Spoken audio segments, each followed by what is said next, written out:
Alright, so yun guys, anong masasabi dun sa sa Article 681, Civil Code of the Philippines, yun yung regarding dun sa fruit bearing tree na pagka pumasok na sa bakuran nyo, pwede nyo kunin or allowed na kunin. Jay, ugay mo na, Jay!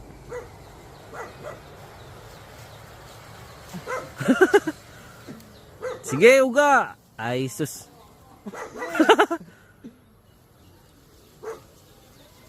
Boom! Let's go! Nagpaalam naman kami guys yun kay kay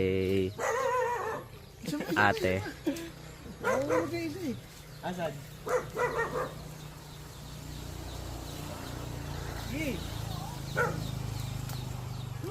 Maliit, Jay. Sige, puwersay mo. Ang lakas-lakas mong maglukad.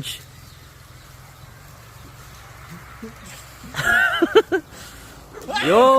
Alright. So yun guys, ito kasi yung puno nasa kabilang bakuran. Pero ano na to, tumapat na